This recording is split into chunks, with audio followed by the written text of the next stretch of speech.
Bendito seja o reino do Pai, do Filho e do Espírito Santo.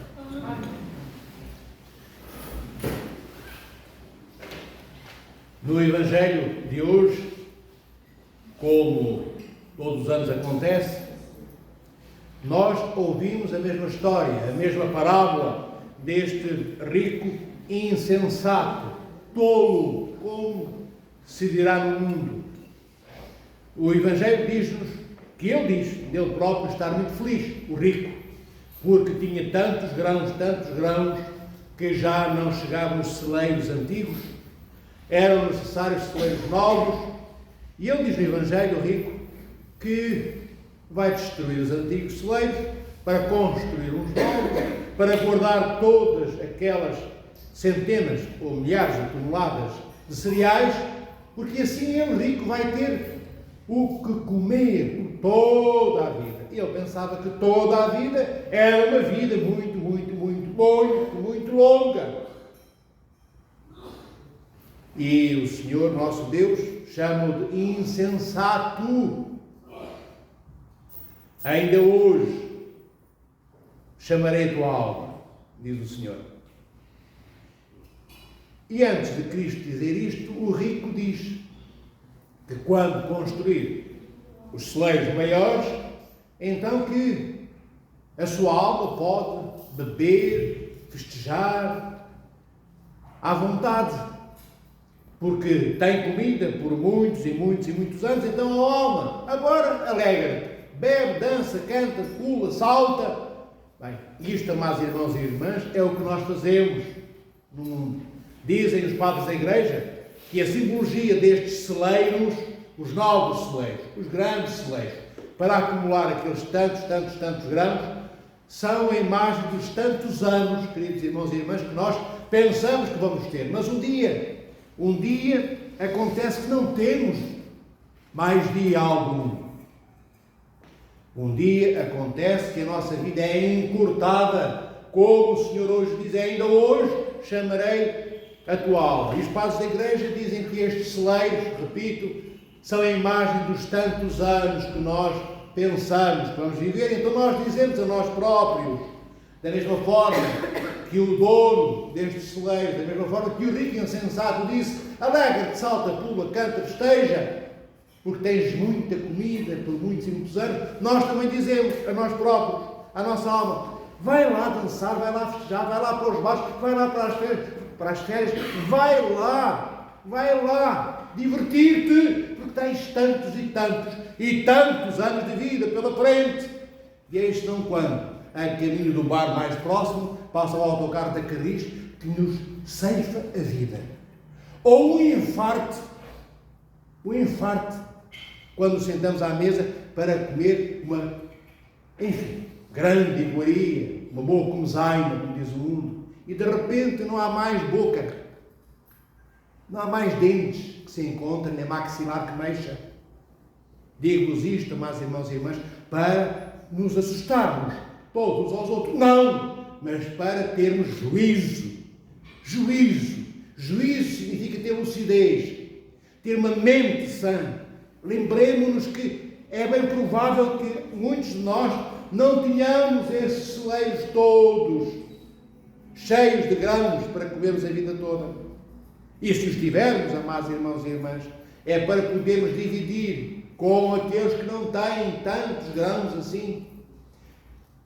Cristo, e já o repeti milhares de vezes, não veio sair do ventre de Maria, Verbo encarnado pela ação do Espírito Santo, no abdômen, na barriga da Santíssima Mãe de Deus, para, queridos irmãos e irmãs, que nós fôssemos muito ricos ou fôssemos muito pobres. O Senhor não vem para estabelecer percentuais de riqueza e pobreza. Quem deve ser rico, quem deve ser pobre. Isso é mistério do Pai, de seu Pai, do Pai de nosso Senhor Jesus Cristo, do Verbo encarnado, do Pai de todos nós, de Deus Pai. O que o Senhor vem fazer é amar os pobres e amar os ricos. Não há defeito. Era isto que eu vos disse há pouco, já repeti muitas vezes. Não há defeito em ser rico. O defeito da maioria dos ricos é que querem tudo para si. aquelas riquezas todas que vão juntando, são tudo propriedade do Manuel, do Joaquim, do Dom António, do Dom Pedro, do que for. E não é propriedade de ninguém, é propriedade de Deus, porque Deus é que é o Criador de todas as coisas, de todas as riquezas, do sol que brilha durante o dia, do amanhecer que nos desperta, do crepúsculo que nos convida, é o recolhimento maior. Deus é o Criador dos oceanos e das montanhas, dos vales, das planícies, de todos os desfiladeiros do mundo. Deus é o Criador de todas as plantas da nossa alma, de cada célula, de cada partícula subatómica que temos ao interior do nosso organismo. Tudo é do Senhor, que é Deus. Nós temos então o quê? Não temos nada. Nós temos tudo aquilo que é adequado e justo termos, que é o quê? A administração, o poder de administrarmos e de sabermos administrar o que é nosso, para o que é nosso, segundo as leis do mundo. Mas as leis do mundo acabam no túmulo, queridos irmãos e irmãs. As leis do mundo, quando eu sou enterrado, ou for enterrado, não me lembrarei mais das leis legisladas pelos legisladores das Assembleias Nacionais de Deputados ou pelos congressos destes países que andam e estão pelo mundo fora. Não digo isto para dizer que as leis não têm que ser cumpridas. Têm. Nós temos que cumprir as leis que os nossos países nos dizem e obrigam a que cumpramos. Sim. Mas essas leis não devem ser limitativas do meu amor, da minha generosidade. Não é porque o governo ou a lei diz que eu devo, enquanto patrão, pagar o salário mínimo a um funcionário meu, se eu tiver, alguns de vós tiverem, que se eu tiver a possibilidade de pagar mais do que a lei me exige, eu deveria pagar. Se eu pudesse pagar o dobro do salário mínimo, porque é possível, a minha empresa tem lucros que dá para isso, eu devê-lo-ia fazer. Mas quais são as empresas que fazem isso? Ou quais são aqueles que têm funcionários e que não são empresa nenhuma que fazem isso? Nós, que não temos empresas, nem temos, enfim, assalariados, mas temos todos irmãos e irmãs. Todos nós temos irmãos e irmãs em Cristo. Quantos de nós, ou quais, dos tão poucos entre nós, se lembram de partilharmos o que não é nosso, que é estritamente de Deus, com os outros? Choremos, amados irmãos e irmãs, choremos de tristeza profunda. Quando as lágrimas vierem, ajoelhemos diante de Deus de cabeça no chão e peçamos perdão pela distração com que vivemos e também pela lucidez que temos, porque às vezes somos pessoas bem esclarecidas e fingimos que enganamos Deus, pensamos que enganamos Deus. Palavras simples, estas que vos dirijo. Pensamos que enganamos Deus porque enganamos os nossos irmãos e irmãs. Só que Deus não está ao nível de ser enganado.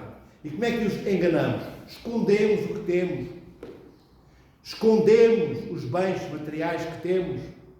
E falo de bens materiais porquê? Porque nós temos matéria, nós temos estômago, nós temos corpo que tem de ser vestido, temos um organismo que precisa de água para beber, temos a necessidade de ter um teto que nos cubra para debaixo dele podermos pernoitar, deitando-nos numa cama. Quantos de nós vamos para a cama e nem nos perguntamos se os outros nossos irmãos ficaram na soleira da porta ou debaixo de uma ponte por aí, alguns? Não podemos resolver os problemas de todos os que vivem debaixo da ponte, não. Mas podemos, certamente, ir ter com um e perguntar-lhe como é que tu te chamas, rapaz. Posso até ser maltratado, que às vezes há pessoas, assim nessas condições subhumanas, maltratam, por razões várias. Umas porque desconfiam da nossa aproximação, pensam que vamos brincar, gozar com a vida deles. Outros porque acham que nós, se calhar, estamos ali, enfim, para tirarmos algum proveito da vida, que não é a vida que eles vivem, mas há alguns que aceitam o nosso amor e a nossa generosidade.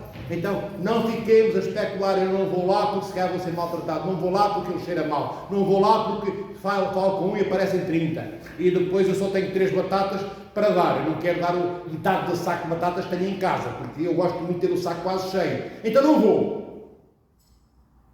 Não devemos, ser assim, queridos irmãos. Ninguém leva sacos de batata dentro do caixão, nem as contitas bancárias. Assim que morremos, vai logo um familiar encerrar as nossas contas e buscar o dinheiro que nós tínhamos na conta. Vai logo pôr em seu nome lá o apartamentozito que nós demorámos 40 anos para pagar, andando aos coices de tanta gente ao longo da vida, pela arrogância de que já tenho um apartamento, está quase pago. E afinal, queridos irmãos e irmãs, só era necessário pagar o caixão. É bom pagarmos as nossas coisas. Ter uma casa paga é. Ter um carro pago é. Bem, demora anos a pagar. Ter um dinheirinho prudentemente junto, sim, para dias difíceis. Quando Cristo nos convida a que partilhemos as coisas que temos, e nos partilhemos também a nós, dando a nossa presença, dando o nosso tempo às pessoas que precisam de nós, além dos bens materiais, não é para darmos tudo, mas é para darmos aquilo que é injustiça. Cristo, se estivesse no nosso lugar e fosse dono do nosso apartamento, e se fosse Cristo dono da nossa despensa ou copa, pensemos, se Cristo fosse o dono do que está dentro daqui das prateleiras da minha casa, o que é que Cristo daria? Se Cristo recebesse o salário que eu e o meu marido recebemos, o que é que Cristo daria? 2 euros, 1 euro, 5 euros? Nós sabemos, nós conhecemos o amor e a generosidade do nosso Senhor Jesus Cristo. Então, se nós pensarmos nisto, nós saberemos realmente o que devemos dar, o que devemos partilhar com os nossos irmãos. Então, voltando ao princípio do Evangelho, não há erro, não há mal em termos bens ou até em sermos multibilionários. Bilionários, milionários, ricos. Enfim, alguns apenas com uma vida ajeitada e estável.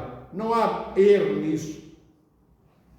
Temos é que saber que o que nos é dado por este mundo, que diz que é meu, porque está em meu nome, não esqueçamos que isso é uma ilusão, é uma mentira. Porque quando eu vou para o caixão, outra vez eu digo, não adianta, esta lei do mundo não se verifica. Esta lei do mundo não tem poder dentro do caixão.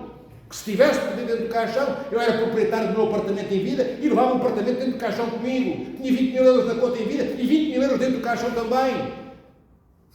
Tinha 2, enfim, guarda-fatos cheios de roupas chiques ou não chiques, ou trabalho, e tudo ia para dentro do caixão. Mas a lei portuguesa e as leis dos demais países não permitem um caixão do tamanho de um barco.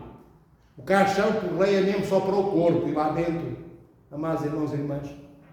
O resto é para os outros herdarem. E os que eram quando morrerem, deixam a mesma história que se repete, até não haver mais história desta história, deste mundo no qual nós vivemos. Um dia este mundo também acabará. Um dia este mundo acabará como nós acabámos no túmulo. E nós acabamos no túmulo para irmos para o paraíso, para aí aguardarmos como almas, porque o corpo está no cemitério, a ressurreição dos mortos e dos vivos. Este mundo também aguardará que a ressurreição dos mortos e dos vivos aconteça. E da mesma forma que nós receberemos um corpo que é este, que foi para o caixão, que se desfez, que é corruptível, que até desapareceu, nem ossadas podem até já existir, porque o corpo está ali há milhões, ou pelo menos há centenas de milhares de anos, e desfez-se em pó. Um dia, esse corpo que foi para ali, que não era pó, que depois ficou em pó, deixará de ser pó, e voltará a ser coberto por todas as carnes, tendões, e por todos os órgãos que desapareceram debaixo da terra. O Senhor devolverá isso tudo. Mas não apenas o corpo como nós o tínhamos, é um corpo melhorado. É um corpo, diria, como se for um carro, em vez de ser de 100 cavalos, o que foi destruído, foi para a oficina desterrado e destemperado, é um de 500. O corpo que será ressuscitado é um corpo glorioso, melhorado, como eu disse, é em tudo o nosso corpo que foi enterrado e ao mesmo tempo um corpo completamente distinto, porque passa a ser já não corruptível. O outro era corruptível, por isso se desfez, apodreceu, debaixo da terra. Este corpo que o Senhor ressuscitará antes do juízo final, o nosso corpo, o nosso, o vosso, não será corruptível, não mais será um corpo mortal, será imortal, não será um corpo que tenha dor, nem tenha sede, nem tenha necessidade de comida. Estas são características deste nosso corpo, mas não é um corpo fantasmagórico, é um corpo glorioso ou espiritual, como nós dizemos. Significa o quê? Este nosso corpo espiritual, cheio do Espírito Santo, matéria corpórea, cheio do Espírito Santo, não é um corpo desmaterializado. Quando nós falamos em corpo espiritual, pensamos que é um corpo assim, que se estivesse junto de nós, que nós ficássemos a mão, estendêssemos o braço, passaria a nossa mão através daquela coisa que parecendo um corpo não seria apenas energia, outra coisa qualquer. Não é verdade, porque o Senhor nosso Deus, quando ressuscita Cristo, está junto dos apóstolos e diz: atentai, isto é, prestai atenção, eu tenho ossos, eu não sou um espírito, não sou um fantasma, eu tenho corpo, é o que o Senhor quer dizer. E Tomé toca-lhe. Uns dizem que Tomé não tocou, outros dizem que Tomé tocou, tenha tocado ou não, ele estava ali, ele viu o Senhor. Cristo não necessitava de comer, ele come com os discípulos de Emaús. É verdade que o Senhor veio no corpo ressuscitado, que em tudo será, no nosso corpo ressuscitado um dia, igual ao de Cristo. Este corpo que sai do túmulo, este corpo de Cristo, atravessa as paredes, não abre portas para chegar junto dos apóstolos. Ele atravessa as paredes. Esse corpo tem essa qualidade, entre muitas outras, mas depois é um corpo também feito de matéria. Quando o Senhor diz: eu não sou um espírito, eu tenho corpo, é o meu corpo. É o meu corpo, isto é, o que eu tinha, com tudo aquilo que agora não tinha e passei a ter. Nós teremos igualmente um corpo assim, amados irmãos e irmãs, depois de sairmos do paraíso e antes do dia do juízo final. E porque é que serão ressuscitados os mortos e os vivos antes do dia do juízo final? Antes significa não é um mês, antes os milionários do segundo. Num abrir e pescar de olhos, como se nos diz a Sagrada Escritura, serão todos ressuscitados. Porquê? Porque Cristo não vai julgar almas. Cristo vai julgar corpos ressuscitados com almas.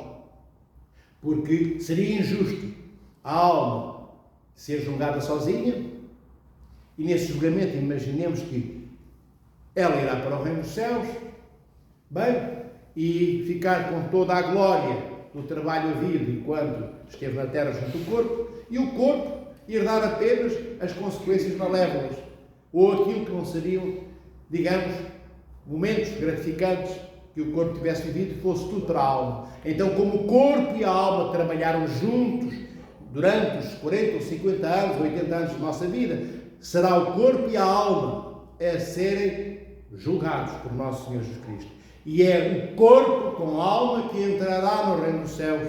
No paraíso não há corpos. No paraíso há almas, energia, sopro de Deus dado a Adão e Eva e a todos nós quando somos fecundados no ventre de nossas mães. E, entretanto, enquanto a alma está no paraíso, o corpo está adormecido na terra daqueles que dormem, que é o que quer dizer a palavra cemitério. Eu vou repetir para ser catequético. Como não temos catequese, eu vou dizendo e vamos aprendendo todos estas coisas. Bem, então o Senhor julga corpos com almas, porque quando morremos deixamos de ser pessoa humana. A pessoa humana é aquela que é chamada, não é, a transportar a imagem de Deus e a ser semelhante a Deus. Mas quando morro, não há mais pessoa humana. Estou cortado ao meio, cindido, separado, o corpo para um lado e a alma para o outro. Só voltaremos a ser pessoas humanas quando Cristo ressuscitar os mortos e os vivos. Porque são pessoas humanas que entrarão no reino dos céus, e por esta ordem, corpos com alma. Nem sequer é alma com corpo, diz o apóstolo Paulo nas suas epístolas.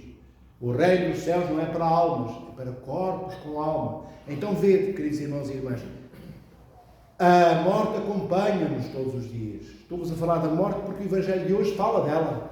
Quando o Senhor diz: insensato, a tua vida vai ser encurtada, ainda hoje chamarei a tua alma. Isso é um alerta para nós. A morte acompanha-nos todos os dias e nós estamos tão distraídos, uns que não a vemos. Outros fingimos que não a vemos. Outros não queremos vê-la, porque é horrível. A morte é mesmo tenebrosa. É hedionda, feia, horrível, macabra. Macabra. Se não a levarmos a sério.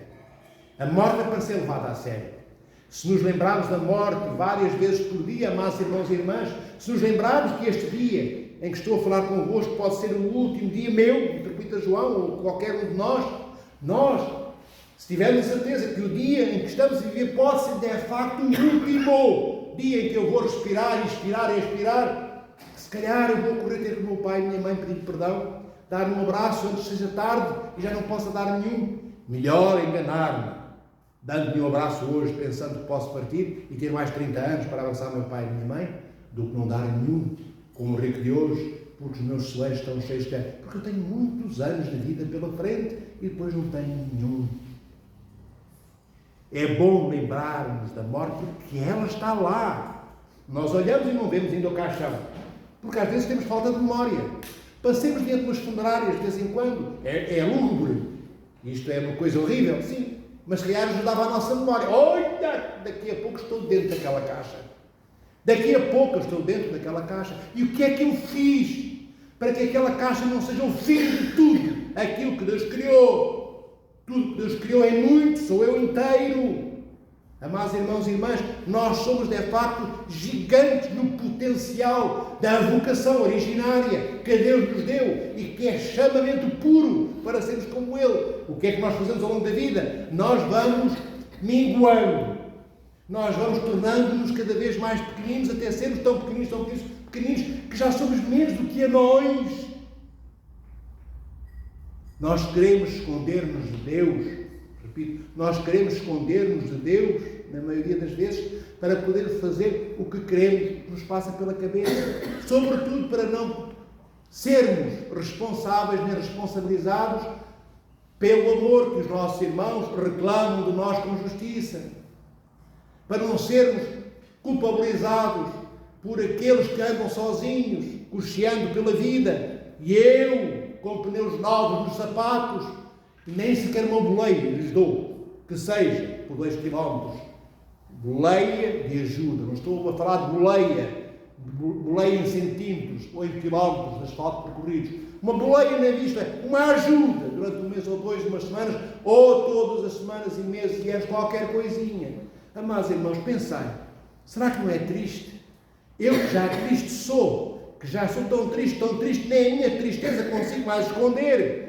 E às vezes é tão triste a minha tristeza que já é anunciada aquilo que era tristeza, já é confundida. A tristeza verdadeira com uma tromba infantil que eu faço. Já quem olha para mim não me suporta. Sou um rosto feio. E porquê é que eu sou um rosto feio? Às vezes eu sei que tenho um rosto feio. Às vezes eu não sei que tenho um rosto feio. Mas ando tão preocupado com os meus bens, com a importância que eu dou a mim mesmo, que eu faço uma tromba feia na maioria das vezes para que ninguém me peça nada, ninguém me incomode. Então eu convido para a mesa da minha vida, não é só para a mesa da cozinha, para a mesa da sala, com iguarias assim, para a mesa daquilo que eu sou, do meu conforto e do meu convívio, para essa mesa que se arrasta e contribuir, apenas aqueles que podem dar-me algo mais para juntar ao tanto que eu já tenho. Ao tanto de arrogância, não é só de carne na panela ou de alface na saladeira, queridos irmãos e irmãs. É também isto que eu estou a dizer. A arrogância. Nós muitas vezes juntamos a pessoas que não são humildes porque não queremos estar sozinhos na nossa ausência de humildade. Não damos nada a ninguém e queremos encontrar um outro igual a nós que ainda dá menos. Porque até faço boa figura. Eu ainda dou umas cascas de batata depois de haver comido as batatas. Cascas 3 dias, já com bolor e com fungos. Mas o outro nem cascas dá. Então, eu que sou quase um santo no inferno, desta vida e na próxima. É isto que podemos inferir, queridas irmãs e irmãos do Evangelho de hoje. Isto que vos digo é um alerta para mim, metropolita João, em primeiro lugar. E se ninguém quiser tomá-lo como exemplo, fica um exemplo só para mim. São João Crisóstomo, queridos irmãos e irmãs, um grande arcebispo e patriarca de Constantinopla, do século, morreu já no princípio do século V. Ele vai agrilhoado com os intestinos podres. Eu uso estes termos vernáculo, do português, que é uma língua linda a nossa, é verdade, não vou dizer, estava com os problemas intestinais, não, estava com os intestinos podres, sangrava pela estrada fora, acorrentado com grietas nas mãos e nos pés, e ia vertendo sangue pelas pedras que calcorreava descalço, a caminho da morte, que ele foi transportado para outra província, para aí ser finalmente, para aí morrer. Bem, ele morre no caminho, São João Crisóstomo, e com aquelas dores que os médicos de hoje diriam que seriam lancinantes, monstruosas, com uma gastrite, uma úlcera no estômago, vós sabeis, aqueles que já estiveram, que dores são essas, não é? São João Crisóstomo não tinha já intestinos, era só matéria escura, podre. E a certa altura ele pede a Deus, Nosso Senhor, que o deixasse celebrar uma última vez a Sagrada Liturgia. Deixasse como? Que tocasse no coração dos soldados que o levavam acorrentado, para que tirassem as grietas, e ele pudesse celebrar. Bem, ele pediu e eles deixaram. No final da liturgia, São João Crisóstomo, já à beira do encontro com Cristo, à beira da morte deste mundo. Sabe o que é que ele diz? Sejam dadas graças a Deus por todas as coisas. Isto é, que lhe tinham acontecido. Ele deu graças a Deus por estar com os intestinos podres. São João Crisóstomo deu graças a Deus por ter sido chicoteado ao longo do caminho de dezenas e dezenas de quilómetros. São João Crisóstomo dá graças a Deus pelo sangue que saía do corpo dele e que ia pintando as pedras que ele pisava ao longo do caminho. Ele deu graças pela esta humilhação, ele, o grande patriarca, o primeiro de todos os bispos em Constantinopla, e é ali acorrentado, mais insignificante do que um rato de esgoto, e ele dá graças a Deus. A Deus sejam dadas todas as graças pelo rato de esgoto, que é maior do que eu, teria ele dito. Ele não o disse, mas ele diz isto. Mas ele é menos que um rato de esgoto. Porquê? Porque um rato de esgoto ninguém é livre por andar pelos canais subterrâneos e vai por onde ele quer. E Crisóstomo, o patriarca de Constantinopla, não ia. Não tinha a liberdade de um rato de esgoto. Mas ele agradece a Deus todas as coisas. Todas. E todas incluíam estas.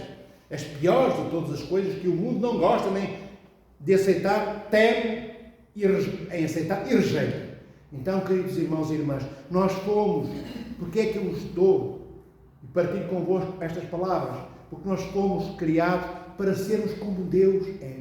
Como disse Santo Irineu de Leão, Santo Atanásio de Alexandria, o homem foi criado para ser, no transportar da sua imagem, polindo ao longo da vida e no exercício da sua vontade para ser cada vez mais semelhante a Deus, ser um outro Deus. Não na essência divina, nós seremos Deus, como Deus é Deus, mantendo a nossa humanidade sempre. A nossa natureza humana estará sempre presente. Só há um Pai, um Filho e um Espírito Santo que são o nosso Deus triúnico. Mas nós seremos Deus naquilo que são as qualidades divinas. Deus criou-nos para habitarmos o paraíso e o reino dos céus com Ele por toda a eternidade. O Senhor não criou, como já sabeis, a morte, criou-nos para sermos imortais como Ele é imortal. Criou-nos para não andarmos ao sabor da vida, escondendo-nos da primeira ruga que vai aparecendo, da segunda, da décima e da centésima. No reino dos céus não há rugas, todos teremos a mesma idade, aquela que é a idade do nosso Senhor Jesus Cristo, os 33 anos nesta vida. E porquê é que o Senhor partiu aos 33 anos? O Senhor, nosso Senhor Salvador Jesus Cristo, porque é o apogeu, o topo da matéria humana criada. Até aos 33 anos o nosso corpo vai crescendo para amadurecer. A partir do 33º ano começa a decadência do nosso corpo, devagarinho. Quem tem 35 anos ainda acha que tem 33, e quem tem 42 acha que tem 33, 31, e há pessoas que até parecem isso. Mas a partir dos 33 anos começa a nossa decadência física, orgânica, biológica. Por isso o Senhor parte ao encontro do seu Pai, Cristo, nosso Senhor, com a idade de 33 anos. E é essa idade que nós teremos um dia no reino dos céus, quer morramos com 115 anos, quer uma criança recém-nascida possa morrer com 30 minutos. Todos teremos essa idade. Nem há infantes no reino dos céus, nem há velhinhos. Não há dores, nem há mancos, nem há coxos, nem há cancros, nem há nenhuma doença no reino dos céus. Não há mais morte. Não há mais pecado. Vede, é para isto que nós somos chamados. E como somos chamados para uma herança tão vasta, tão sólida, tão grande, naturalmente que o demónio tenta ao longo da nossa vida, o demónio tenta desviar-nos do encontro com Deus. E como é que o demónio nos desvia do encontro com Deus? Desviando-nos do encontro com os nossos irmãos e irmãs. Ninguém encontra Cristo escondendo-se, afastando-se, negando, fugindo dos seus irmãos e irmãs. Nós não devemos fugir daqueles que nos amam. Nós devemos ser os primeiros que amam. Lembrai-vos, filhos, vede a quantos inteiros já fostes. Outra vez, é importante falar disto. Ainda há pouco eu fui a vários inteiros. Este ano já fui a vários. Daqui a pouco é o meu. Estarei lá presente, nem tenho noção do que aconteceu. Bem, a minha alma verá quando eu estiver morto, o corpo ali. Mas não posso fazer mais nada. Tudo o que temos a fazer, queridos irmãos e irmãs, é aqui nesta vida. É tentar. Depois da morte, quando eu morrer, eu não posso rezar por mim próprio. A minha alma, se for para o paraíso, não pode rezar por mim próprio. Porquê? Porque não tenho mais corpo. O corpo está a dormir no cemitério. E a boca com a qual eu rezava por mim mesmo está ali fechada, trancada no cemitério. Eu não posso ouvir. Eu, alma, no paraíso, eu não posso ouvir, não posso falar, não posso ver, mas eu verei. As almas que estão no paraíso veem, ouvem e falam pelo Espírito Santo, porque Cristo permite. Aqueles nossos amados e amadas, familiares nossos, que partiram, cujos corpos repousam naquela cama chamada cemitério, essas almas que estão no paraíso, veem-nos, os nossos pais, os nossos irmãos, os nossos amigos, se estiverem no paraíso, veem-nos, podem falar connosco, se Deus permitir, e quando Deus permite, e ouvem-nos, mas não podem orar por eles próprios. Então, como eu já vos disse no ano passado, nós somos a boca dos nossos defuntos. Nós somos a boca dos nossos defuntos, daqueles que estão enterrados no cemitério, porque é pela nossa boca que lembraremos, através da nossa boca, que lembraremos os nomes que eles já não podem lembrar, que não podem orar por si mesmos. Nós somos aqueles que, os amando, diremos a Deus: Senhor, lembra-te do meu amado pai, da minha mulher, dos meus filhos, que foram enterrados no dia de tantos, há tantos anos, que estão naquele cemitério. Lembra-te, retém-os no teu paraíso, acolhe-os, protege-os, guarda-os, ilumina-os, que não vivam, não tenham angústia, não sejam perseguidos pelos anjos demoníacos. Protege-os, Senhor, ama-os como amas tua mãe. E a Virgem Maria é a mesma coisa, como amaste e amas o teu Filho, nosso Senhor Deus Salvador Jesus Cristo. Ama meu pai, minha mãe, meu filho, e guarda-os no paraíso, para que no dia da ressurreição o corpo lhe seja devolvido, e coloca-os no reino dos céus. Não olhes aos pecados cometidos, nem às asneiras feitas, nem às imperfeições vividas. Olha só aos atos de amor, de bondade, de generosidade, nem que um meio ato de amor tenha sido praticado. Olha apenas a isso. Nas nossas orações devemos lembrar-nos disto que eu acabo de dizer, e de milhões de muitas outras palavras que eu aqui não digo, que são coisas próprias de cada família e cada um de vós. E podeis pedir aos vossos entes queridos que partiram, que orem por vós. Eles não podem orar por eles próprios, as almas, no paraíso, não podem orar por si mesmas, mas podem orar diante de Cristo, também Deus, do Pai e do Espírito Santo, podem orar diante de Cristo por nós, seus familiares. Só não podem orar por elas, por isso que eu vos disse que é preciso ter corpo para orarmos por nós próprios. Mas Deus, por misericórdia, permite que elas orem por nós. Orem por nós. Então lembre-se, os mortos não estão separados de nós. Não há uma igreja dos mortos e uma igreja dos vivos. Só há uma igreja na qual vivem os mortos. Vivem os mortos. Porque é que os mortos vivem se estão mortos? Vivem os mortos porque eles deixarão de ser mortos no dia da ressurreição. Então, é uma só igreja onde vivem os mortos e os vivos, queridos irmãos e irmãs. E os mortos serão ressuscitados. E os vivos serão ressuscitados. Bem, como é que serão ressuscitados se estamos vivos? Ou estarão vivos alguns quando Cristo vier pela segunda vez? Porque morrerão os vivos também. E por segundos estarão mortos. E serão ressuscitados também. E porquê é que estão vivos, têm que morrer para ressuscitar? Porquê, meus irmãos? Já pensaram nisso? Dizem os padres da Igreja, todos temos que passar pela morte, porque a morte, não tendo sido criada por Deus, é fruto da rebeldia de Adão e Eva diante de Deus. A morte ainda é usada por Deus com magnanimidade, com amor. Deus permite que a morte aconteça, porque quando a morte acontece, deixamos de pecar. É uma muralha, é um travão do pecado. Da morte para lá eu não peco mais. Tudo o que eu fiz ficou de lado de cá. Se nós fôssemos imortais, neste estado em que habitamos hoje, se não morrêssemos, nós nos íamos afastando de Deus por toda a vida eterna. Imortalmente nós iríamos pecando. E em vez de afunilarmos para Deus, iríamos ao longo desta imortalidade terrena afastando-nos. Deus de um lado e nós cada vez mais distantes dele. Então o Senhor ainda permite que a morte aconteça, porque parou ali. E quem se santificou, santificou. Quem não se santificou ainda tem cá os amigos, os pais, os irmãos que ficam vivos depois do enterro, ou antes dos seus enterros, ainda estão vivos, para orarem por aqueles que partiram. Ainda temos como orar por aqueles que partiram, que não levaram talvez uma vida tão regrada no amor de Deus, tomando como modelo e parâmetro.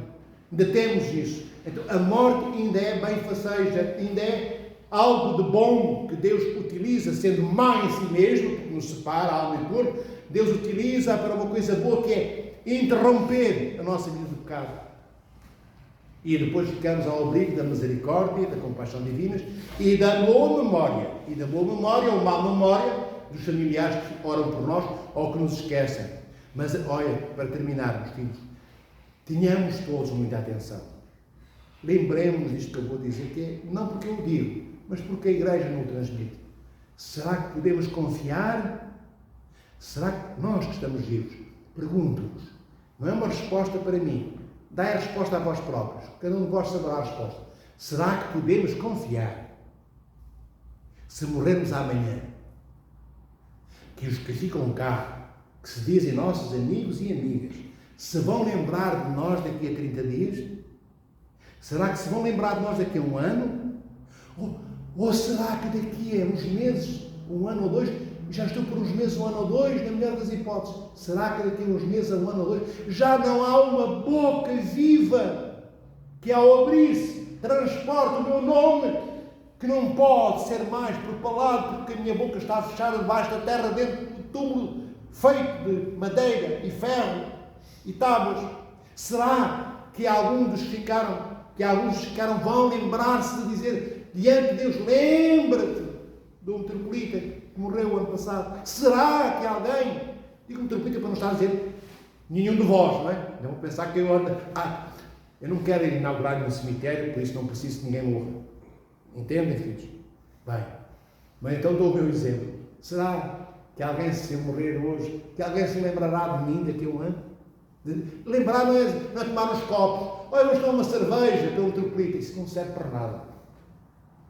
Lembrar diante de Deus, Senhor, lembra, tem compaixão, não olhes aos pecados que aquele homem cometeu, mas olha à vontade que ele punha, no amor que dedicava. Isso é que é orar, entende? Perguntai-vos, será que temos tantos assim, que daqui a uns meses ou anos ainda nos lembram diante de Deus, ou ficaremos esquecidos ali debaixo da terra até que Cristo nos ressuscite? Nós temos que ter quem ore por nós, queridos irmãos e irmãs.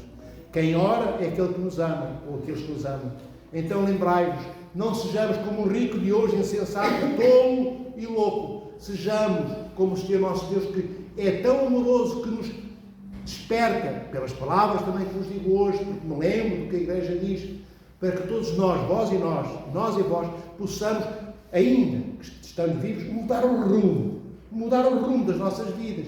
Vós sabereis qual é o rumo que cada um de vós tomou na vida e o que é que tem que mudar, como eu também sei. Então, claro, para onde mudarmos o leme, que esteja sempre Cristo de enfiamento, nesse rumo novo.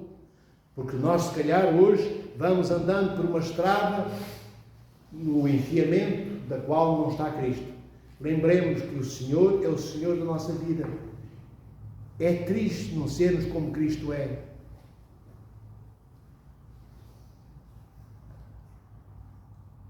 Ainda agora nascemos e já estamos com todos os anos quase vividos.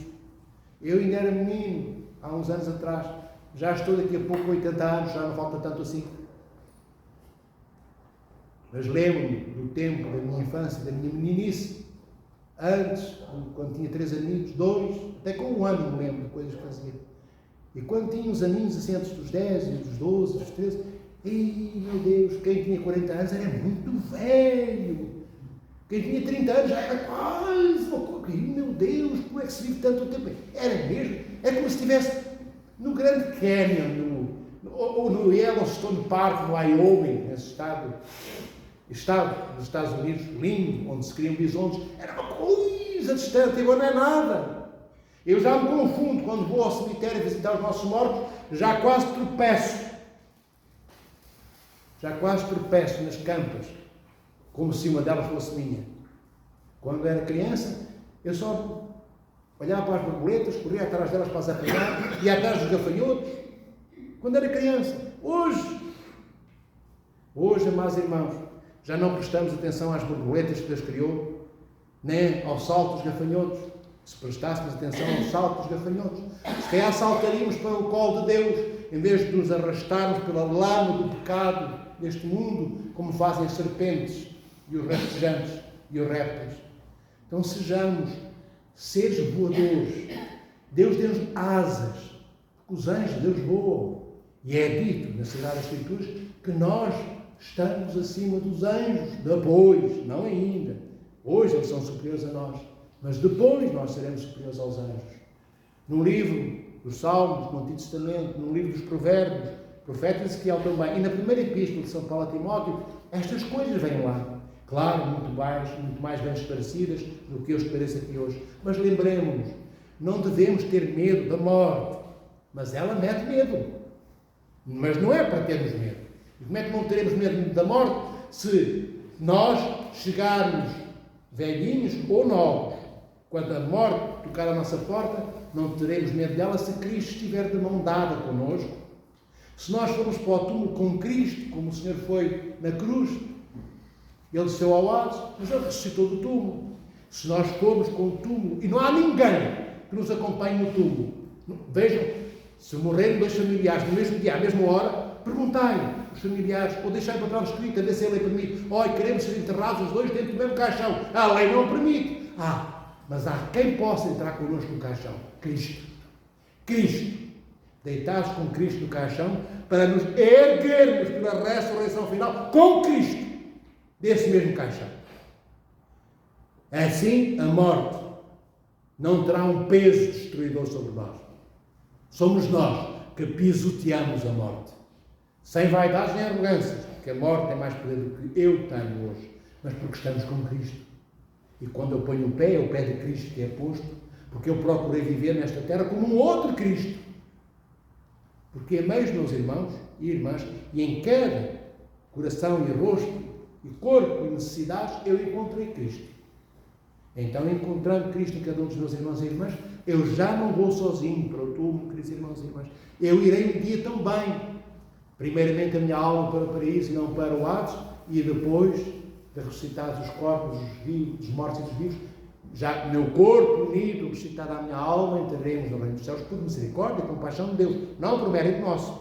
Que o Senhor vos proteja, acompanhe, rejuvenesça e ajude a que vos reestrutureis no amor, que todos nós possamos arrepiar caminhos, isto é, mudar de rumo, para que encontremos o Senhor da vida, que é Cristo. É Ele que fez brotar da noite escura, do túmulo da morte, do qual ninguém saía, nem ressuscitava, a vida que não para e que não tem fim, que é a vida imortal que Ele tem, que Ele já tinha, enquanto Deus, mas que nós não temos ainda, mas que somos chamados a ter um dia, porque o Senhor quer que sejamos o que Ele é, imortais como Ele, santos como Ele, bons como só Deus é bom. Então que o Senhor, uma vez mais, abençoe cada um dos vossos segundos, minutos, horas, meses e anos, e nos dê lucidez para prestares atenção à importância que 1 minuto ou 1 segundo pode ter na nossa vida. Pode ser a diferença entre encontrarmos Cristo e encontrarmos um demónio, por uma decisão no minuto ao qual prestamos atenção.